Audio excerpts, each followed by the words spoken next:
परवेज़ इलाही, रिहाई और गिरफ्तारी, मुमकिन इत्तलात के मुताबिक DGISI की तब्दीली, महंगाई की दलदल और उसमें गिरते हुए पाकिस्तानी बाशिंदे। अता मोहम्मद बंदियाल साहब के गिर्द भी फंदा कसा जा रहा है। इधर 16 सितंबर आएगी और उधर जनाब अली अता मोहम्मद बंदियाल साहब जैसे ही बाहर निकलते हैं तो हो सकता है, बल्कि मुमकिनात में से है, 90% में श्योर हूँ, फांसी के तख्ते पर लटकाए जाएंगे। जिसने पाकिस्तान के साथ गद्दारी की है और पाकिस्तान की आवाम का हक मारा है, उनके साथ नाइंसाफ़ी की है और फांसी का फंदा इनके लिए तैयार है। इन्होंने कई जगह ऐसे इक़दाम किए हैं जिसकी वजह से अता मोहम्मद बंदियाल, इनको भी फौरी तौर पर गिरफ्तार कर लिया जाएगा।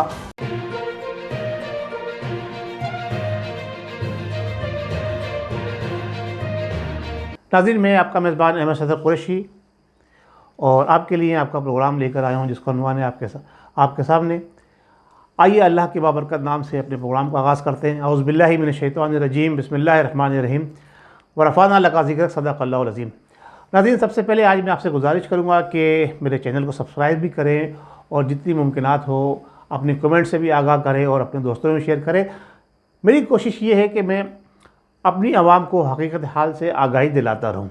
इसके लिए चाहे हमें जिस सतह पर भी जाना पड़े, जिसके ख़िलाफ़ भी बात करनी पड़े, जिसकी माखफ़त में भी बात करनी पड़े, हम करते रहेंगे। तो 3 चीज़ें बड़ी अहम हैं आज के इस प्रोग्राम के अंदर, उसको आप ज़रा तवज्जो से समाअत फरमाइएगा। सबसे पहला नुक्ता तो ये है कि जो हमारे नए प्राइम मिनिस्टर साहब तशरीफ़ लेकर आए हैं, जो केयर टेकर प्राइम मिनिस्टर हैं, वो ये कहते हैं मेरे घर के AC निकाल दो। बिजली का तूफ़ान आया हुआ है, वो कहते हैं मेरे घर के AC निकाल दो। जनाब, आपके घर के AC निकालने से क्या आम आवाम को रिलीफ मिल जाएगा? ये मुमकिनात में से है। यानी अब इस नहज के लोग जो है हमारे मुल्क के ऊपर हुक्मरानी करने के लिए आ गए हैं कि उन्हें यही नहीं पता कि जनाब अली के उनके घर के अंदर कितने AC लगे हुए हैं जिससे निकाल देने से जो है ना पाकिस्तान की आवाम को रिलीफ मिलेगा।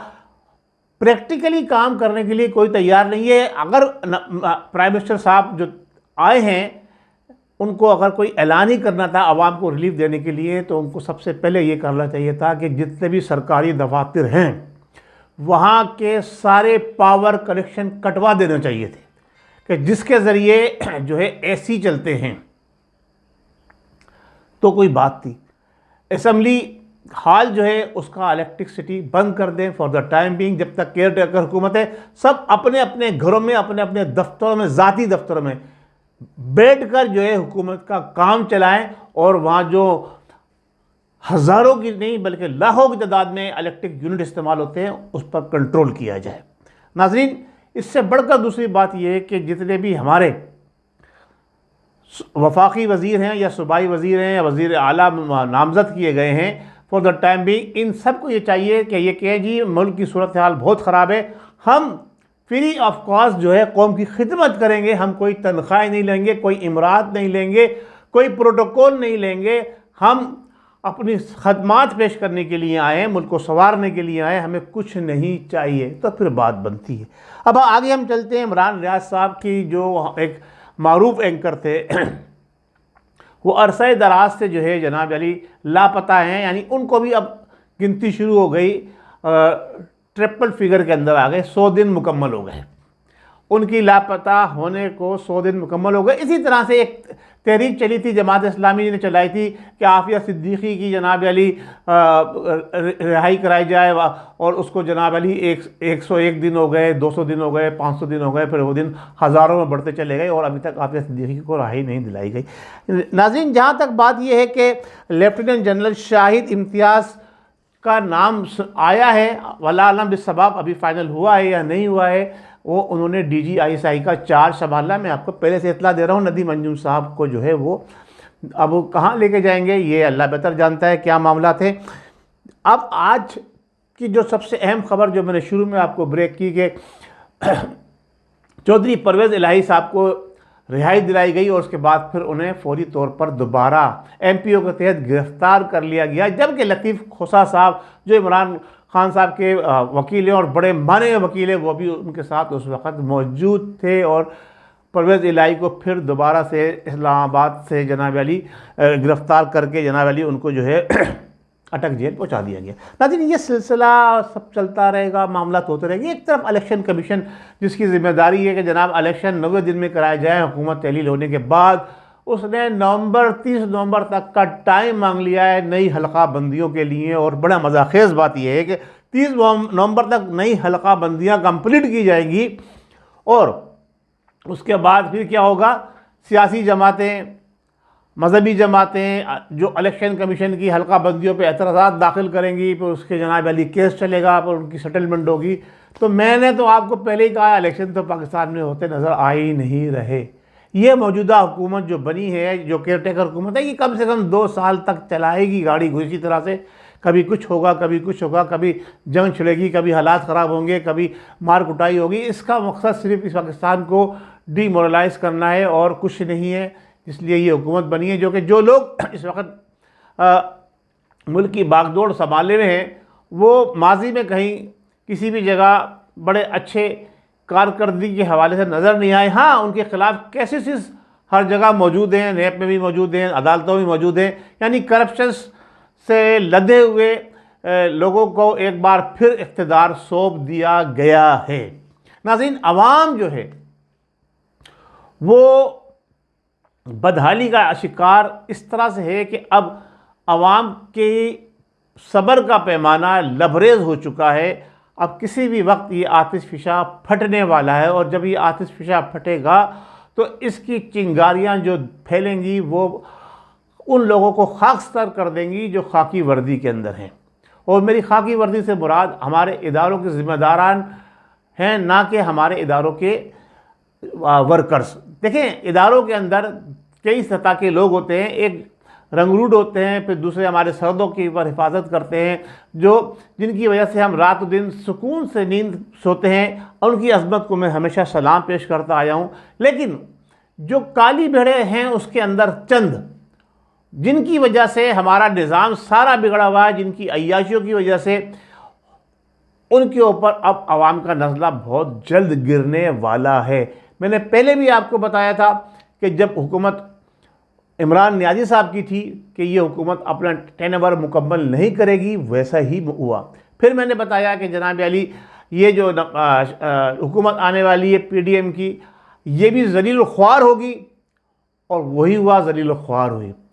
और इसके बाद अब जो नई नामजद हुकूमत बनी है, यानी केयर टेकर हुकूमत बनी है, ये कहा जा रहा था कि जनाब अली इलेक्शन वक्त पर होंगे। पहले इलेक्शन की बात हो रही थी कि जाने वाली हुकूमत जाने से पहले इलेक्शन की तारीख देगी। मैंने कहा था नहीं देगी, इलेक्शन नहीं होंगे। अब ये 90 दिन की बात होके आई है और आप देखिए इस 90 दिन को भी अब 1 महीना तकरीबन कुछ दिन बाद मुकम्मल हो जाएगा। उसके बाद देखते हैं कि आगे 30 दिन के बाद क्या कहानी शुरू होती है। अभी तक तो जनाब अली वजारतें बांटी जा रही हैं। एक इतला आई है, मुसद्दिक़ा नहीं है, लेकिन फिर भी मैं आपके साथ शेयर कर रहा हूँ कि जनाब जो हमारे मौजूदा प्राइम मिनिस्टर साहब हैं, उन्होंने अपने साहबजादे को भी एक वजारत दे दी है। तो अब जब ये बंदर बाट का सिलसिला शुरू होगा तो इसका मकसद क्या है, आप ये देख लीजिए कि यानी पाकिस्तान के अंदर बाप बेटा और फिर उसके बाद नवासा और पोता, यही लोग हुकूमत करते रहेंगे, आम आवाम का कोई हक नहीं है, या फिर हमारे इदारों के ज़िम्मेदारान वही पाकिस्तान को चलाते रहेंगे।